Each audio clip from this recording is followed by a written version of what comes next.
Amém. Saiam devagarinho. E você, quem está aqui comigo, por gentileza, abra sua Bíblia no livro dos Reis, o primeiro livro dos Reis, capítulo 17. Primeiro Reis, capítulo 17. Nós vamos ler do primeiro verso até o verso de número 16. E o Samuel também vai transmitir ali para a gente. Está lá, ó.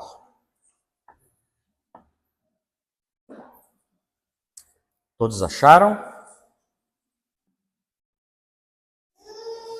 Diz assim: Ora, Elias de Tisbe, em Gileade, disse a Acabe: Juro pelo nome do Senhor, o Deus de Israel, a quem sirvo, que não cairá orvalho e nem chuva nos anos seguintes, exceto mediante minha palavra. Depois disso, a palavra do Senhor veio a Elias: Saia daqui, vá para o leste e esconda-se perto do riacho de Querite, a leste do Jordão. Você beberá do riacho e dê ordens aos corvos para os alimentarem lá. E ele fez o que o Senhor lhe tenha dito. Foi para o riacho de Querite, a leste do Jordão, e ficou lá. Os corvos lhe traziam pão e carne de manhã e de tarde, e ele bebia água do riacho. Algum tempo depois o riacho secou, e por falta de chuva, então a palavra do Senhor veio a Elias: Vá imediatamente para a cidade de Sarepta, de Sidom, e fique por lá. Ordenei a uma viúva daquele lugar que lhe forneça comida. E ele foi. Quando chegou à porta da cidade, encontrou uma viúva que estava colhendo gravetos. Ele a chamou e perguntou: Pode me trazer um pouco de água numa jarra para eu beber? Enquanto ela ia buscar água, ele gritou: Por favor, traga-me também um pedaço de pão. Mas ela respondeu: Juro pelo nome do Senhor, o teu Deus, que não tenho nenhum pedaço de pão, só um punhado de farinha num jarro e um pouco de azeite numa botija. Estou colhendo uns 2 gravetos para levar para casa e preparar uma refeição para mim e meu filho, para que comamos e depois morramos. Elias, porém, lhe disse: Não tenha medo, vá para casa, faça o que eu disse. Mas primeiro faça um pequeno bolo com o que você tem e traga para mim. E depois faça algo para você e seu filho. Pois assim diz o Senhor, o Deus de Israel: a farinha na vasilha não se acabará e o azeite na botija não se secará, até o dia que o Senhor fizer chover sobre a terra. Ela foi e fez conforme Elias lhe dissera. E aconteceu que a comida durou muito tempo para Elias e para a mulher e sua família, pois a farinha na vasilha não se acabou e o azeite na botija não se secou, conforme a palavra do Senhor proferida por Elias. Até aqui, graças a Deus. Feche seus olhos. Pai Santo, obrigado porque até aqui o Senhor tem cuidado de nós. Obrigado porque o Senhor é o nosso melhor e maior alimento, Deus. Senhor, fale conosco, fale com os nossos corações nesse momento, que nós possamos ouvir a sua voz e ser transformadas por ela. É o que te pedimos, no nome de Jesus. Amém. Amém. Quando eu fazia vestibular, eu estava prestes a fazer vestibular, eu fui meio que obrigado a ler um livro chamado O Cortiço, de Aloísio de Azevedo. Provavelmente muitos aqui leram na mesma situação que eu, porque foi obrigado, embora depois eu li ele com mais calma, inclusive um pouco mais recentemente, uma baita de uma obra. E a questão é que recentemente eu, de férias, viajei com a Rosemary, e nós fomos num lugar na Argentina que me fez lembrar do O Cortiço. Eu entrei num lugar, uma espécie de um beco, e ali as casas eram todas juntas em um único terreno. Então era um terreno comprido, não muito largo, mas comprido, e ali dos dois lados, umas casinhas assim, todas juntas, uma das outras, um emaranhado de casa, mas também, principalmente, um emaranhado de pessoas vivendo nesses lugares. E você notava, só de olhar para aquele lugar, que era um lugar sem muito tipo de necessidade. A necessidade nesse lugar era de vários tipos. Um lugar cheio de necessidade, sem pouco tipo de suporte.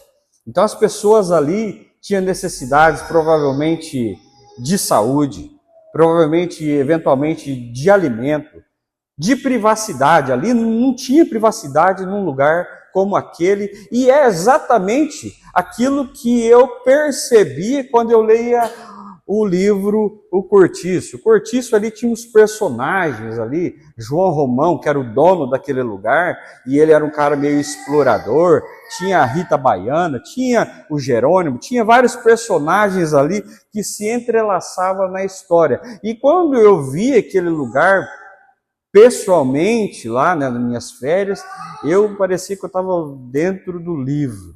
Foi um tempo assim muito interessante, só que também de muita percepção de necessidade, a percepção da necessidade de um auxílio.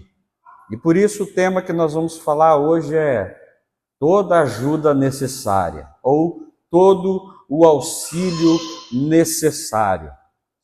Porque nós lemos uma história onde Elias, ele era um profeta de Deus no reino do norte, no reino de Israel, e por causa da idolatria daquele povo de Israel, em especial de Acabe e sua esposa, aos deuses, em especial ao deus Baal, Deus mandou Elias profetizar em Israel, profetizar no reino do norte, dizendo: diz para Acabe, diz para Israel que não vai cair nem orvalho, nem chuva e nem orvalho, até que a sua palavra então seja revogada.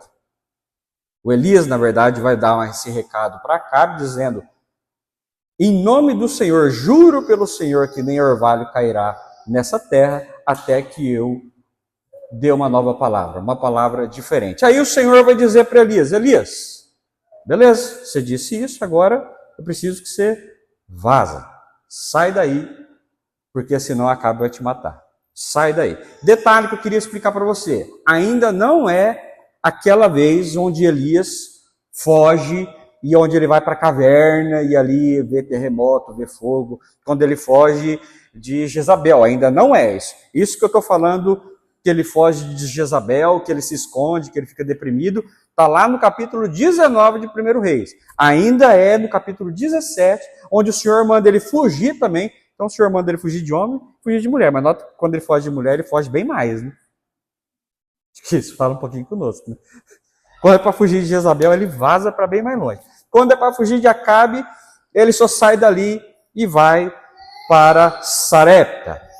E o Senhor vai dizer a Elias: vá para o deserto, e ali eu vou te alimentar por corvos, e quando os corvos, a água do rio, que você também vai ter ali próximo a você, secar, eu vou te dar a nova ordem, você vai para Sarepta, e ali você vai ser alimentado por uma viúva. Então, a gente fala de um texto também cheio de demandas, cheias de necessidade. Então, Elias tinha necessidade de obedecer a Deus, antes de mais nada, de falar aquilo que muitas vezes não era confortável falar. Elias tinha necessidade de segurança, por isso que ele foge. Elias tinha necessidade do pão, tinha necessidade da carne, tinha necessidade da água. Elias tinha necessidade de acolhimento. Então Elias também era uma pessoa cheia de necessidades. E ele encontra, então, com uma viúva no local chamado Sarepta, que também é cheio de necessidades. Cheias de necessidades. Necessidade de alimento, necessidade de cura de culpa, que depois, se Deus permitir, na semana que vem nós vamos continuar com esse texto, nós vamos ver a questão da culpa, também agora um pouco mais do lado da viúva. Mas a gente vê ali um conjunto, um encontro de necessidades. E muitas vezes, irmão, você deve estar pensando assim, Tiago, eu não tenho necessidade de muita coisa. Você tem. Independente de classe social, de sua vida hoje estar mais fácil do que ontem, nós temos necessidade. Nós temos necessidade, quando não de alimento, nós temos emocional. Nós temos dúvidas, nós temos ansiedades. Nossa geração é a geração da ansiedade. O que é a ansiedade, senão uma dúvida, um desespero que amarga a alma, necessidade de certeza, necessidade de segurança, necessidade de saber o que vai acontecer? Como, por exemplo, a família do Tiago Mariano, nesse momento, através do William, de sua esposa, necessidade do que vai ser amanhã, de qual vai ser a notícia que esses exames vão dar amanhã. Talvez a sua saúde esteja bem, mas talvez a sua fé não vai bem. Talvez a sua dependência não vá bem. A necessidade de crer, talvez, hoje seja a necessidade da sua casa. Talvez a sua casa tenha alimento, tenha emprego, talvez não tenha ninguém ansioso, mas talvez você tenha a necessidade que você não sabia que tinha, que era a necessidade de obedecer ao Senhor, que era a necessidade de crer no Senhor e na sua palavra. Muitas vezes você não sabe dessa necessidade que você tem. Necessidade que você tem de crer em Deus, de saber que Ele faz milagres, de saber que Ele exige um caminho segundo o Evangelho da sua vida. Talvez a sua vida já se distanciou daquilo que o Senhor Jesus colocou para você viver, o Evangelho da graça. Talvez você precisa perdoar. Talvez você precisa ser perdoado. Precisamos, independente do que precisamos. Independente se a minha casa, se a sua casa, ela é simples ou ela é mais sofisticada que um cortiço, nós temos uma série de necessidades, assim como um cortiço de Luiz de Azevedo. A questão é como nós lidamos com as dificuldades. E o Senhor nos ensina, através do texto que nós lemos, algumas formas de nós lidarmos com as necessidades. Algumas formas de sermos ajudados, mas também de ajudar. E aí, rapidamente, nós vamos ler. Uma primeira forma de ser ajudado e de ajudar é a espiritualidade da dependência. E aí, anota aí 2 pontos. A espiritualidade da dependência, 2 pontos. A ajuda pode vir de todos os lados. Versículo 6, do texto que nós lemos, 1 Reis 17, versículo 6, vai dizer assim: os corvos lhe traziam pão e carne de manhã e de tarde, e ele bebia água do riacho. Quem trazia pão para Elias e carne? Os corvos, certo? Certo, eu também creio assim. Mas eu queria falar com você sobre essa palavra corvos. Em hebraico, essa palavra é orvim. Corvos, então, é orvim. Você pode anotar isso daí para pesquisar em casa. Você não tem a obrigação de acreditar no pastor Tiago. Você pode pesquisar em casa orvim. O detalhe é que a palavra orvim, que significa corvos, ela também significa outra coisa que não tem nada a ver com corvo. Significa árabes. Então, por exemplo, no segundo livro das Crônicas, capítulo 17, verso 11, fala assim: alguns filisteus levaram presentes a Josafá, além da prata que lhe deram como tributo, e os árabes levaram-lhe rebanhos, 7.700 carneiros e 7.700 bodes. Os árabes, orvim, a mesma palavra para corvos. Em Neemias 4:7, quando, porém, Sambalate, Tobias e os árabes, os amonitas e os homens de Asbode souberam que os reparos nos muros de Jerusalém tinham avançado e que as brechas estavam sendo fechadas, ficaram furiosos. Então, Tobias e os árabes, Orvim, a mesma palavra que é para corvos. Agora, então, em Neemias 4:7. Então, 2 Crônicas 17:11 e Neemias 4:7 e 1 Reis 17:6. 3 lugares com a palavra Orvim, que significam coisas diferentes. 2 para árabes e 1 para corvos. E aí você deve estar se perguntando uma coisa que a minha esposa, linda, maravilhosa, aniversariante, fez ontem. Ela me perguntou, quando eu estava ali validando com ela o sermão, porque a vida de pastor não é fácil. A gente tem que validar o sermão com a esposa, tá bom? Então, quando eu estava validando, ela fez uma pergunta muito interessante que talvez você deva estar se perguntando também no seu coração aí. Thiago, o que isso importa? Está se perguntando ou não? O que isso muda? Muda tudo. Muda tudo. Por que muda tudo? Eu creio, tá? Minha opinião é que é corvo mesmo. Os rabinos mais contemporâneos, por exemplo, o rabino brasileiro Newton Bonder, eles creem, por exemplo, que eram os árabes beduínos daquela religião, que é da Fenícia. Tá tudo bem para eles a questão de árabes. Eu creio que são corvos mesmo e tá tudo bem. Mas por que muda tudo? No sentido do pedido de ajuda. Porque é assim, ó, acompanha comigo e seja sincero e honesto com você mesmo. Você precisa de um emprego. E você ora a Deus pedindo esse emprego. Deus, eu preciso de um emprego. Minhas contas já estão atrasadas. Faz seu milagre.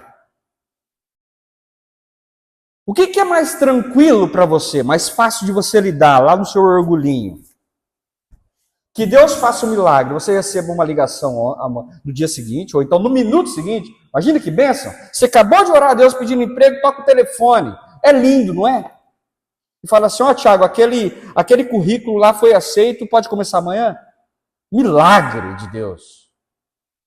Isso não mexe com o seu orgulho, está entre você e Deus. Agora, vê se é mais fácil você chegar num irmão, talvez um irmão que você não goste, porque árabes e judeus, faz tempo essa batalha, tá? Não é de agora. Faz tempo. Então você chega num irmão que você não gosta, mas você sabe que ele pode te ajudar. Irmão, a coisa está feia lá em casa. Não tenho nem o que comer amanhã. Você consegue me ajudar com emprego? E com comida? O que é mais fácil para você, irmão? O que mexe menos com o seu orgulho?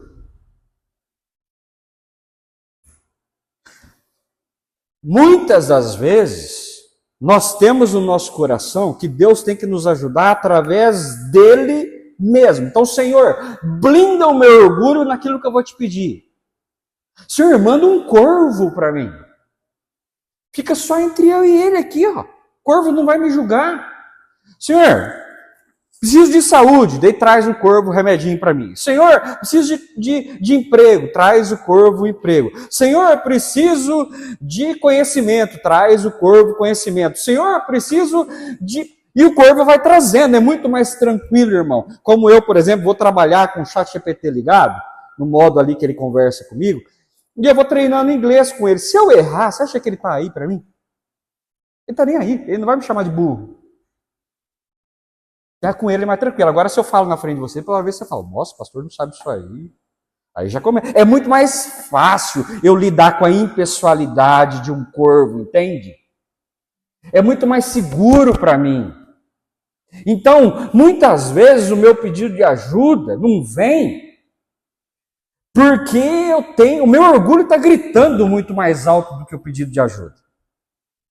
E se eu falasse com meu irmão sobre isso, se eu falasse na minha igreja o que eu estou passando, ou com um amigo, ou com alguém de perto, talvez isso já teria sido resolvido. Talvez não, mas talvez sim. Na escola dominical, eu pedi licença para o irmão Will Brenner ali para dar um testemunho que ele deu, que numa situação adversa que estava há muitos anos atrás, quando os filhos eram pequenos, ele também tinha um amigo que estava sem emprego. O amigo já tinha água cortada, luz cortada, e estava ali comendo arroz e salada. E aquele era o último alimento que tinha naquele dia. quando uma senhora bateu palma na frente da casa dele ali. Você está precisando de cesta básica? Estou precisando, irmão. Minha situação é esse. Ok, vou te trazer aqui a cesta básica, então o senhor me mandou aqui. Creio que o senhor mandou aqui. Mas quando esse amigo contou para o Brenner fez uma seguinte colocação: existe alguma coisa errada com a tua igreja. Você sabe onde essa pessoa morava? No quintal da igreja.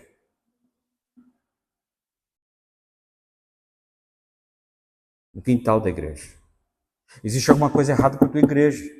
Por que uma outra pessoa teve que trazer esse alimento? O Senhor proveu. Glória a Deus. Mas cadê a tua igreja?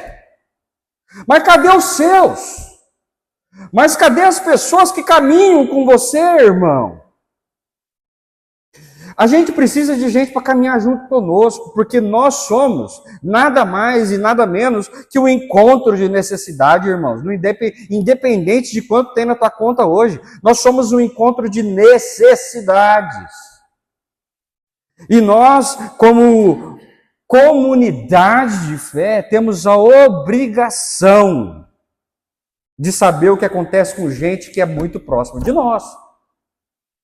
Porque talvez eu não saiba o que acontece com você, mas a pessoa que senta do seu lado devia saber.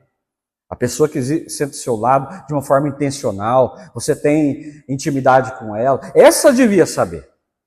Então, a primeira lição é: a ajuda pode vir de qualquer lugar. Tem um pastor que eu sigo que ele fala assim: o cuidado nem sempre vem pelo caminho esperado, mas quando é Deus quem envia, o cuidado sempre é santo. Você crê assim, irmão? Amém. Primeira coisa, o cuidado pode vir de qualquer lugar. A ajuda pode vir de qualquer lugar. E não se deixe enganar, porque algumas coisas estão organizadas na sua vida. Você não tem necessidades, você tem. Nem que seja a necessidade de depender mais de Deus. E agora nós vamos falar sobre isso na segunda lição. A espiritualidade no deserto ou da humildade. A espiritualidade no deserto ou da humildade. Quando quase nada vira um milagre. O verso 12 fala assim: mas ela respondeu: juro pelo nome do Senhor teu Deus, que não tenho nenhum pedaço de pão, só um punhado de farinha num jarro, um pouco de azeite numa botija. Estou colhendo uns gravetos para levar para casa e preparar uma refeição para mim e para o meu filho, para que comamos e depois morramos. Uma verdadeira fé nasce do deserto. A espiritualidade do deserto ela é muito rica. E a espiritualidade da humildade, ela é muito rica. Essa mulher, e eu acredito que isso acontece com a gente também, é uma mulher que tinha uma necessidade de alimento. Mais para frente, um pouquinho mais para frente, você vai ver que ela tinha necessidade também de saúde com o filho. Ela tinha necessidade de ser curada de muita culpa que ela tinha. Nós vamos falar isso no domingo que vem, se Deus permitir. Mas ela vai lá e ela encontra com uma pessoa que é basicamente um mendigo. Uma pessoa fugindo para não morrer do rei Acabe. E que pede para ela comida. Hoje faz isso quem é pessoa de estado de vulnerabilidade, situação de rua. E ela vai dizer a verdade para ele. Ela vai dizer a sincera, de uma forma sincera. Olha, eu não tenho. Eu tenho isso, isso e isso. E sabe de uma coisa que Deus falou comigo quando eu estava preparando essa mensagem? A impressão que dá é que eu falo da minha vulnerabilidade com gente vulnerável. É mais difícil para mim dizer, olha, estou sem emprego lá em casa, estou sem comida lá em casa, estou sem emprego, com uma pessoa que está nadando de braçada. Parece que a gente se identifica melhor com gente que está na mesma situação que nós. Parece que a gente fica mais humilde, vamos dizer assim. Mas não é isso que deveria ser. A humildade tinha que fazer parte da minha vida, independente com quem eu falo. E nós vivemos numa crise de humildade muito grande. Você quer ver? Você vai lá, tem uma conversa indelicada com alguém, você vê que o tom sobe, essa pessoa está brava com você está bravo com essa pessoa, aí beleza, depois de 10 minutos esse vai e vem, essa lenga-lenga, está na hora de você ir embora, e você quer manter a amizade. O que você fala para ela? Desculpa qualquer coisa. Como assim, desculpa qualquer coisa? A gente vive uma comunidade tão humilde que a gente já não tem mais coragem de ser honesto, de ser sincero com as pessoas, nem com os nossos erros. Então a espiritualidade do deserto, que é essa espiritualidade da humildade, ela pede para mim que eu interaja com os meus irmãos, com as pessoas que eu conheço, independente de que classe social, da maneira mais humilde possível.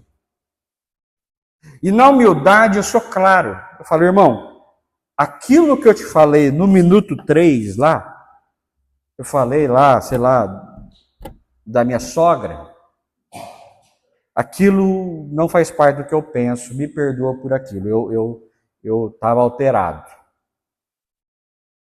A gente está vivendo desculpa qualquer coisa.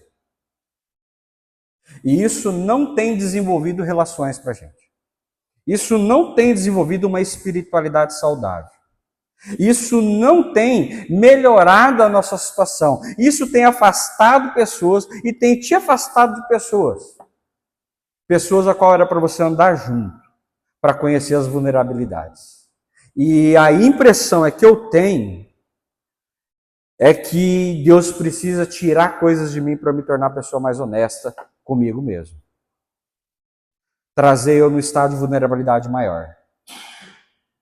Você já reparou que quando você está mais vulnerável, a sinceridade aparece? Nem que seja para você mesmo, nas suas orações. Não, isso aqui está tudo certo, isso aqui é assim mesmo, é o mercado, é a situação política do Brasil, é assim mesmo. Mas na hora do vamos ver, Senhor, no nome de Jesus, eu não sei onde eu estou errando lá no meu emprego, eu não sei onde eu estou errando no meu casamento, eu não sei onde eu estou errando, eu não sei onde eu estou errando com a minha esposa, eu não sei onde eu estou errando com o meu marido, eu não sei onde eu estou errando com meus filhos, me ajuda. Quando o meu estado de vulnerabilidade é grande e a água começa a passar do pescoço, não tem mais problema do governo, não tem mais que o problema é do Trump. Você vira responsável pelos seus próprios erros. E ponto.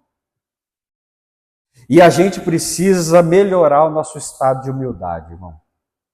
Desculpa qualquer coisa, não dá mais. O texto nos ensina. A mulher, a viúva de Sarepta, nos ensina.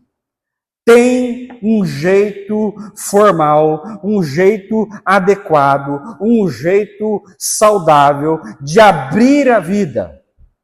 E não precisa só ser para a gente com estado de vulnerabilidade tão ruim quanto o meu.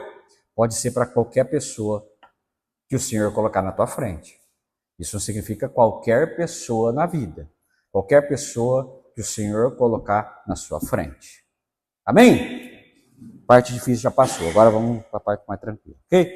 A espiritualidade relacional. O milagre acontece no encontro. Verso 15 diz assim: ela foi e fez conforme Elias lhe dissera. E aconteceu que a comida durou muito tempo para Elias e para a mulher e para a sua família.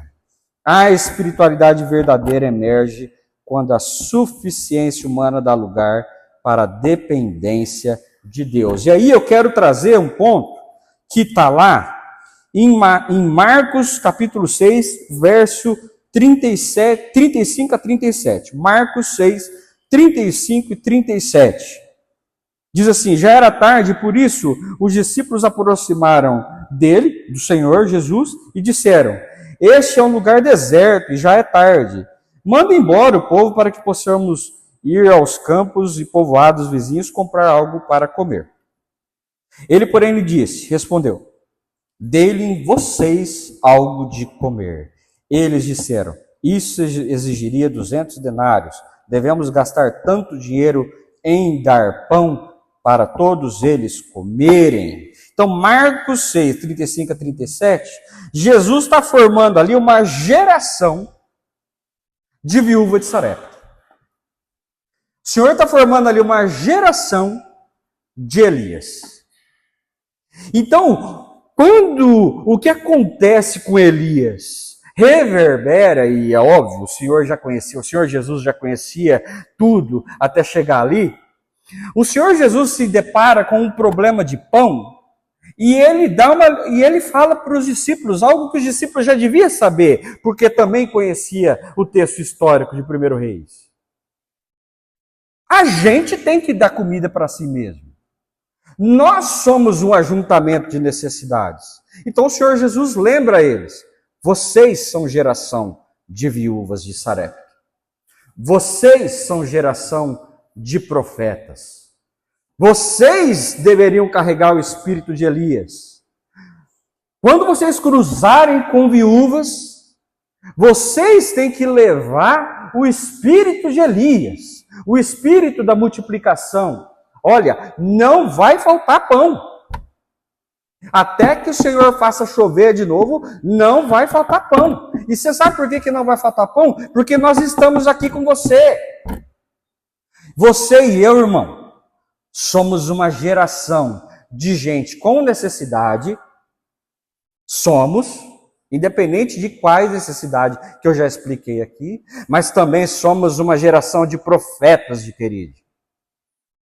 Somos também uma geração de profetas que diz ao outro: olha, nós vamos passar por essa necessidade juntos. Essa necessidade vai exigir de nós. Talvez só eu e você não vamos resolver. Vai exigir de nós. E quando a igreja se mobiliza para fazer qualquer coisa, irmão, deixa eu falar uma coisa para você. Quando a igreja se mobiliza para fazer qualquer coisa em nome de Senhor Jesus, acontece. Só que não é qualquer coisa em nome de Jesus como uma oração que termina em nome de Jesus. Não é qualquer coisa que nós oramos junto aqui. Beleza, vamos orar aqui pela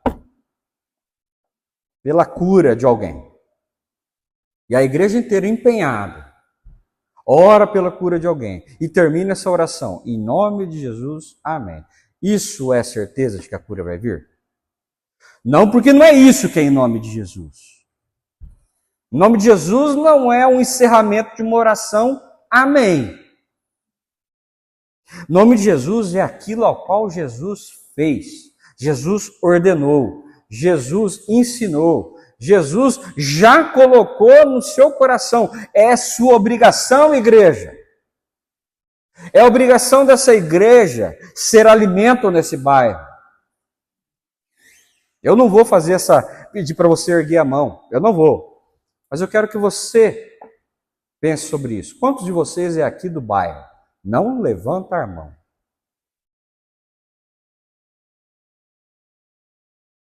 Quantos de vocês que é aqui do bairro já convidou gente do bairro para conhecer Jesus na comunidade em que você está?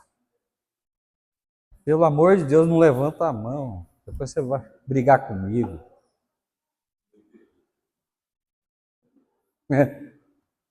Irmão, Jesus colocou você aqui. O que você faz aqui é em nome de Jesus. E quando a igreja se mobiliza em nome de Jesus, o milagre acontece. É a espiritualidade relacional. Num conjunto, num ajuntamento de necessidades. É você quem faz a diferença no bairro onde o Senhor Jesus te colocou, irmão. É você que faz diferença naquela empresa que o Senhor Jesus te colocou, irmão. É você que faz diferença naquela pessoa que você está relutando de se relacionar. É você, por quê? Porque você é discípulo de Jesus. Tem que vir através de você. O perdão tem que vir através de você. A graça tem que vir através de você. A reconciliação tem que vir através de você. Porque nós somos agentes da graça. Nós somos agentes da reconciliação. Nós somos agentes da reconciliação, amém? Você crê nisso, irmão? Que você não é um cristão evangélico da Igreja Presbiteriana Novo Horizonte qualquer. Você é um agente, um representante da graça de Jesus Cristo. Portanto, você é um agente da reconciliação. O lugar onde o Senhor Jesus colocou você é o lugar onde Jesus tem a expectativa que você reconcilie aquelas pessoas com Jesus.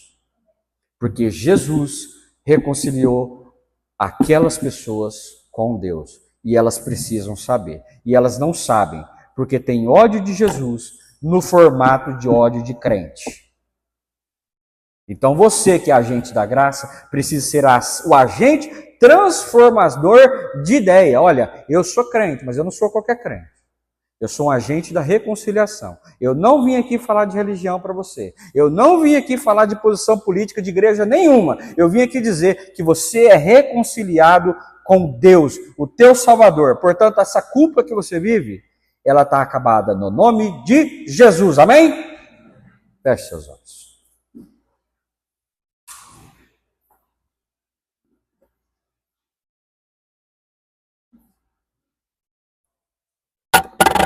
Santo Deus, nós queremos, Pai, sermos agentes do Senhor. Nós queremos ser agentes do Teu Evangelho. Senhor, pode ser um corvo, pode ser um cachorrinho, mas também pode ser o meu irmão. E está tudo bem, Senhor. Está tudo bem para mim. O Senhor provê na minha casa através de pessoas. Está tudo bem para mim. Eu quero te pedir, Senhor, que transforme os nossos corações para que nós possamos, Pai, permitir que a Tua provisão chegue no caminho que o Senhor decidir. Porque seja qual for o caminho que o Senhor decidir para a minha provisão, esse caminho é santo. Esse caminho vem do Senhor. Pai, no nome de Jesus, coloca no nosso coração, Senhor, um senso de uma espiritualidade reconciliadora. Coloca no nosso coração a sinceridade do Evangelho, Senhor. Nós queremos ser sinceros uns com os outros, como foi sincero aquela viúva, mas não sincero só com gente que está tão arrebentado quanto nós, Pai. Nós queremos ser sinceros com a pessoa que o Senhor colocar na nossa frente. Nós queremos ter uma vida de sinceridade, uma vida, Senhor, de honestidade, uma vida de humildade. Precisamos de humildade, Senhor. Transforma o nosso coração para que nós possamos nos tornar servos humildes, servos do Senhor humildes, Pai. Coloca o nosso coração, Senhor, o desejo de dizer para o outro, eu errei aqui. Não é desculpa qualquer coisa, eu errei aqui e eu preciso do seu perdão no nome de Jesus. Pai, transforma o nosso jeito de olhar o mundo, transforma o nosso jeito de conduzir a nossa vida, Senhor. Nós queremos viver a nossa vida do jeito que o Senhor quer que nós vivamos as nossas vidas, num evangelho, numa espiritualidade de relações, de relacionamento. Senhor, por isso, o ajuntamento de necessidades a qual vivamos, Pai, possa encontrar em nós profetas, agentes da graça, da reconciliação. E com isso, Senhor, glorificamos o nome que é acima de todo nome, o nome de Jesus. Amém. Vamos ficar todos de pé, cantarmos essa última canção e em seguida nós vamos coletar os seus pedidos de oração e encerrar o culto no nome de Jesus.